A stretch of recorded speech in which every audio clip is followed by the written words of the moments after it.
In May of this year, actress Jenny Mollen published a very concerning Substack article on her experience as a boy mom. Just a couple of weeks later, she also posted a very intimate-looking photo of her and her son with the caption, "Your eldest son will be the most toxic guy you ever date." Since then, it's been announced that Jenny and her actor husband are now divorcing. And I've covered the psychology of boy moms on my channel before, but I thought it was a really unique opportunity to look at her Substack article because it really says the quiet part out loud. We really get to hear from a boy mom in her own words where this comes from, basically. So let's talk about it.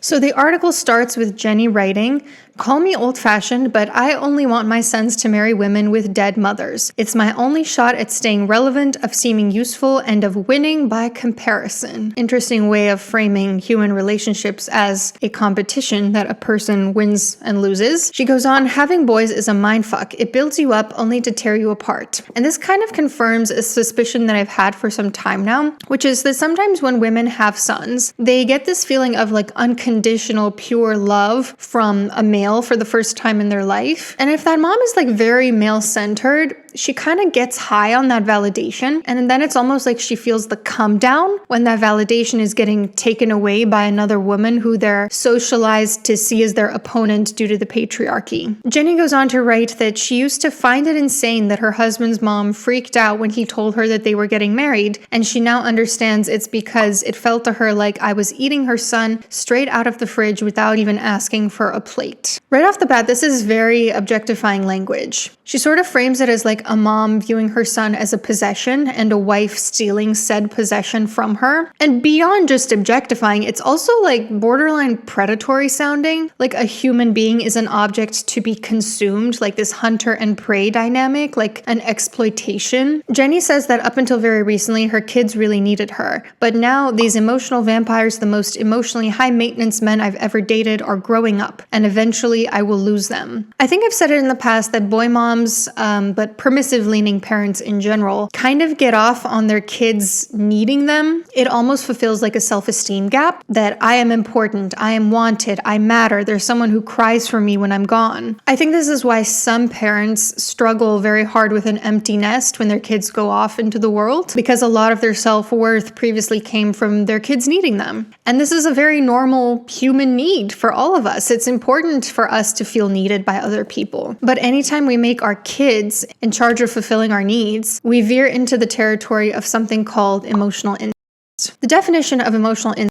is when a parent emotionally puts a child in the role of a partner, either by leaning on them for emotional support, by using them to boost their ego, by treating them like a best friend or a therapist. And the outcome of this type of behavior is often pretty similar on the victim to the consequences of like actual sexual abuse. What makes this discussion of emotional incest even more pertinent is how she then refers to her kids as men I've dated, which like is very odd. I do not understand what she means by this. I also don't understand why that was like in the caption of the photo she posted where she was like cuddling her son. I have no idea what this means because a dating relationship should be very different from a parent-child relationship. Unfortunately, she's kind of saying the quiet part out loud here, which is that a lot of boy moms mentally see their sons as like quasi-partners to fulfill certain romantic needs, such as the need to feel needed, something that a romantic partner is typically the one to fulfill. That is the literal definition of emotional incest.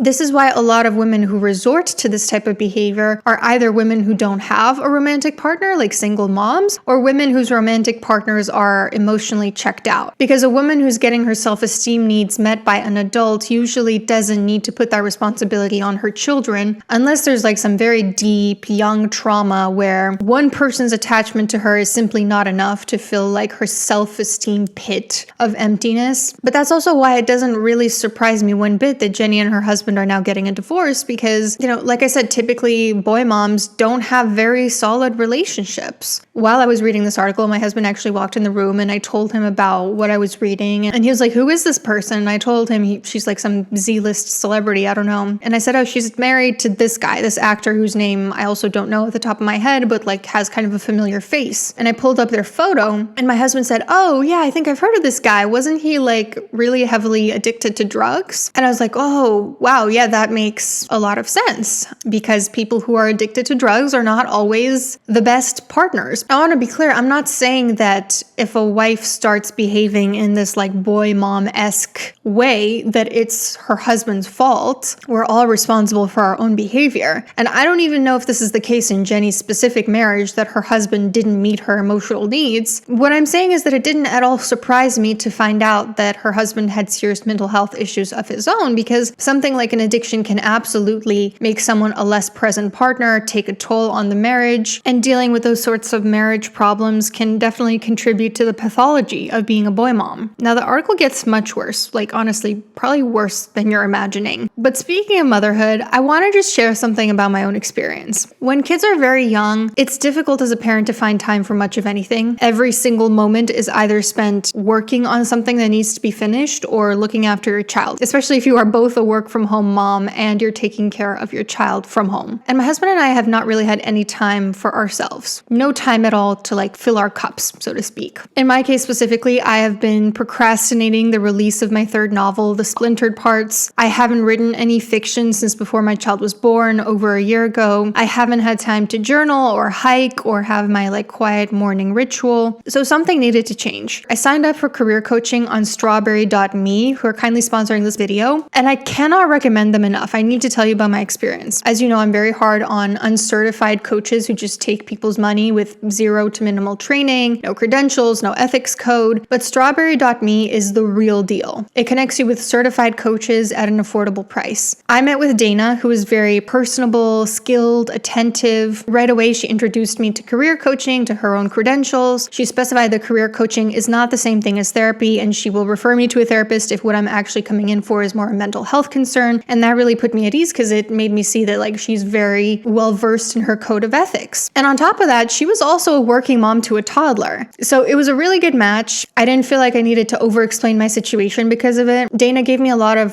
solution-focused questions that helped me see things from a new perspective. Because it's crazy, like you think in your mind, oh, I've thought this through, I brainstormed all the possible solutions, but it really is very different to have an outside perspective, somebody else giving you these questions and making you think about things that you might have never considered. Since starting career coaching, I finally realized I need to stop putting off the publication of my third novel. I did my last major round of edits by working on weekends and evenings, and I set the release date for August 14th. My husband and I also started doing 2-hour self-care shifts on weekends where like the other person is looking after our child so that we can like get some time for ourselves to recharge. And it's really made a huge difference. I cannot tell you like how much of a difference it's made just to like be able to journal again. I really feel like I'm not my best self when I don't have time to journal. And none of this would have happened if I hadn't met with Dana for career coaching. Career coaching can help you identify professional goals, develop a personalized plan, keep yourself accountable, and create measurable success. People in like high positions typically already have a team helping them achieve success, but it should be accessible to everyone. Whether you're looking for a job, looking to switch careers, or you just need to shake something up about your work life, I highly recommend career coaching. You can meet however many times you want. Once a week, once every 2 weeks, once a month, maybe just once if you need it. And if your coach isn't the right fit for you like Dana was for me, you can always ask to switch them. Take control of your career today with expert coaches from strawberry.me/Ana Psychology, that's ANA Psychology, for 50% off your first coaching session. Back to Jenny's article. So then she starts talking about how she used to be every mother's nightmare when she was younger because she would kind of use men for validation. The way she describes it reminds me again of that consumption metaphor she used. It's almost like she would sort of like chew men and then like spit them back out. I dismantled boys by accident. I destroyed their lives, wrote about it extensively, then got personally offended when they no longer wanted to be my friend. I said I love you when I didn't mean it. I sometimes kiss people just to make them go away. I've never been broken up with. I've never been into someone who wasn't just slightly more into me. And then she writes, she fears that karma is going to get her back in the form of some crazy bitch. I find this to be a really interesting revelation, but it's not clear to me that Jenny understands what she just just revealed about herself. All humans tend to assume that other people think and feel the same way that they do. That's called projection. So if you yourself tend to objectify partners and consume them without regard for their well-being, it stands to reason that you're also going to assume other people do the same thing. And you might even start accusing innocent people of doing that, or constantly being hypervigilant to signs that people are going to be doing the exact thing that you have done. In essence, it kind of sounds like an admission of projection. Then she also gives us an insider perspective into why a lot of boy moms feel so threatened by their daughter-in-law's mothers. Her mom will be the one to watch the grandkids and join them for family vacations. I'll be the lonely old woman wandering the Grove on Fairfax, waiting for my 5 p.m. table for one at the fucking Marmalade Cafe. So here's the thing, if we're being honest, families are typically pretty matriarchal. In every family I know, the mother is the emotional and logistical centerpiece, even if her husband holds more financial or societal power. Maybe it has to do with the fact that females are socialized into prioritizing and maintaining relationships in a way that males aren't, or maybe it has to do with how mothers very literally on a biological level are the ones nourishing their children with milk, then with food. It's a very primordial image ingrained in us, the mother cooking by the hearth, which is the centerpiece of the family home because it provides nourishment for everyone. But regardless of the reason, be it biological or social,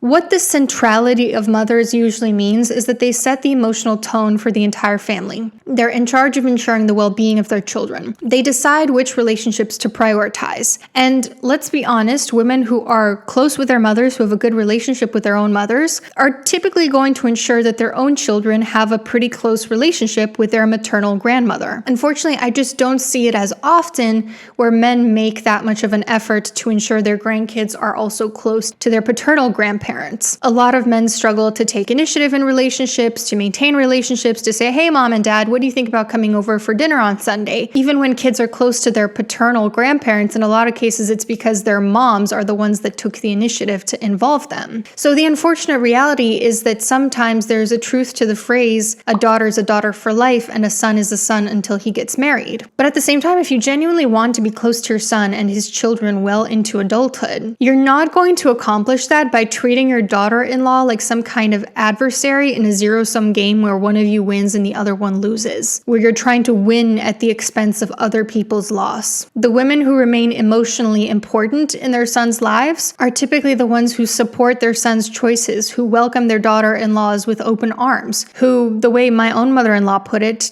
don't feel like they're losing a son, but rather that they're gaining a daughter. But again, why is Jenny envisioning this future for herself where she's getting a table for one? Where is her husband in all of this? If you have a partner who you enjoy spending time with, you don't fear your kids becoming more independent as they grow up. Like, let me tell you a story. I was one time at this big party. My husband and I were kind of in our own little enclave looking after our baby at the time. And across the room was this other couple, and the woman was just kind of like angrily glaring into space. And this woman is somebody who very much wants to monopolize conversations, to be like the center of attention at all times. She's unfortunately someone that I know very, very closely. Like, she needs to walk into a room and for people's reaction to be like, hey, look who just walked in. Oh my God, we were just talking about you. And if that's not the case, she tends to get very upset and starts to feel like people are ignoring her. And I thought it was odd, both of us were sort of sitting there with our husbands on our own. And I felt like really at ease in that moment. I wasn't necessarily part of the games that people were playing. I wasn't, having like group discussions with people at the party. I was just hanging out with my husband and our child. And I thought that was a very stark contrast to how she seemed so upset to just be hanging out with her husband. When you don't have a solid relationship with your partner and you don't enjoy their presence that much, or the two of you are like not emotionally present for each other in the way that you should be, you start to look for getting those needs met from other people. I actually can't wait to be an empty nester one day.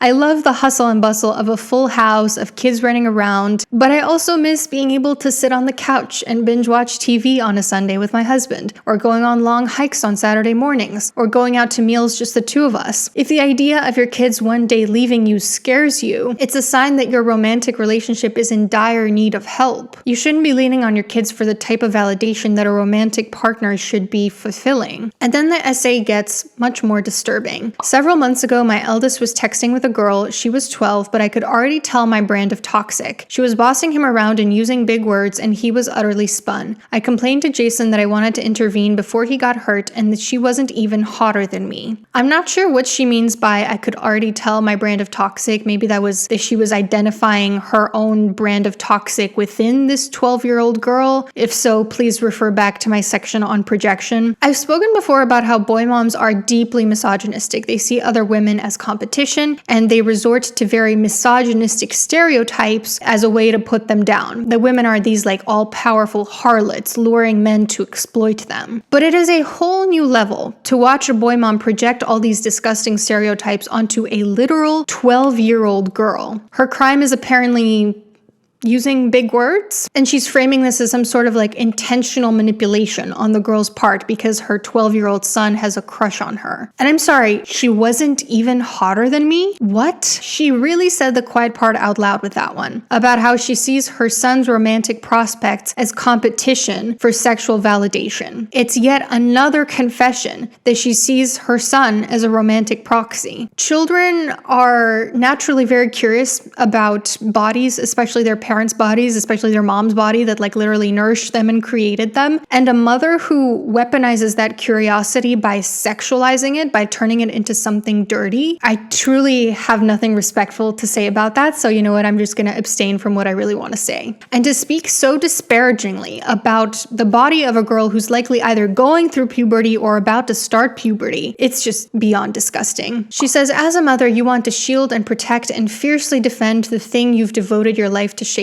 Again, very objectifying language. And again, we get this notion of like, I have to protect him. I have to like stop him from engaging with this other female that we see a lot with like boy moms when they're dealing with their daughter-in-laws as well, that they start to become very controlling over their sons and they start to ask their sons to put their needs above their wife's needs. The abandonment we eventually endure as boy moms is uniquely cruel because it begins as worship. They arrive obsessed, dependent, adoring. They think we're magic. We think we are magic. And this goes back to what I was talking about earlier. For many women with sons who become boy moms, their sons are the first time that a man has treated them sweetly and innocently, that has seen their value in a non-objectifying way. But by her own admission, Jenny's had men be obsessed with her before. So maybe this is not so much a deficit in feeling needed by others, but more of a chronic self-esteem issue where she needs excessive validation regardless of how much she gets it. And if that's the case, which I don't know if it is, I'm just offering a possibility here, no amount of validation will ever be enough. There are some personality types that are just addicted to validation. And again, framing it as an abandonment is the way that a lot of boy moms see it when their son finds a romantic partner. Because again, remember, it's a matter of ownership. They care more about the loss of their possession than about the well-being of their child. And every time Jenny gets so close to getting it, that children make us feel needed and that we as parents need to grieve that eventually they won't need us anymore, she for some reason brings it right back to her competitiveness with other women. Maybe the tragedy of sons is also the gift, the temporary delusion that you can be all things to another person, that there is no competition for their love, no caveats to their devotion. Why sons? Why sons specifically? Why can you not also experience this with daughters? Why do you value male validation so much more than female validation? It's embarrassingly male-centered behavior. And then she ends the essay with, I pray that at least one of them is gay, meaning one of her sons. As if having her son stolen by a man would be less painful, less of an abandonment. Again, making it abundantly clear that this is not just about wanting to feel needed, but about viewing other women as competition, which is exactly what I fucking said in the first boy mom video that I ever made, that it's about a pathological need for validation combined with misogyny. Now, the sense I got throughout this essay was that Jenny thought this was going to be like a funny haha moment. But the thing about humor is that things are funny when someone says something surprising surprising and touches on something that's at least partially true on a deep level. It feels like Jenny thought this was going to be like a hilarious, relatable read, but it didn't land as funny for most people because most of us don't see our kids this way. And in fact, it's pretty concerning to us that other people do. Was it surprising? Yeah, she made some pretty bold claims. She said the quiet part out loud, and boldness can sometimes get a few laughs, but the relatability was lacking. It felt like she thought people were going to be laughing along with her, when in reality, we're just in disbelief that she thought this was a normal experience. Now, something that I always find interesting is the way people respond to feedback that they're getting. And obviously, Jenny got a lot of feedback on this article that it's not a healthy way to view dynamics between a mother and son. And her defensiveness to that indicated a lot to me about whether this is something she's actually going to change and about her self-awareness in general. Apparently, she said, "It's like because I'm getting separated, because I'm not protected by the institution of marriage, I'm suddenly a different kind of target in what I'm posting. Like, this is absolutely jaw-dropping. A photo of me hugging my 12-year-old child is getting ridiculed. I'm sorry, but the backlash has nothing to do with her divorce. It's very possible that the divorce is related to her recent behavior, who knows, but the backlash from the public is due to the way she wrote about her relationship with her son, because many of us recognize that the way that she thinks about the relationship is unhealthy. And it's not even about the photo. Like, a photo of a woman hugging her son is not necessarily inappropriate. It's the caption, and it's what else she wrote in this entire Substack article that's inappropriate. It's such a straw man to say, like, this is what you guys are upset about, when that has nothing to do with it. We are not upset that she's getting divorced or that she posted a photo of her hugging her son. It's odd because clearly she has a lot of self-awareness of her need to feel needed, that she writes about not just in this article, but in other Substack articles as well. But she can't take it a step further to consider whether everyone is upset with her because she did something wrong. It reminds me of this like quasi self-awareness that sometimes people have, where they have an understanding of their inner experience, but they're out of touch with the way it affects others, and they don't want to work on it to stop hurting other people. And that's why personally I'm a little doubtful that she's going to learn from this, because honestly, a lot of boy moms end up being the way they are and having the type of relationship issues that they have precisely because they're unwilling to look at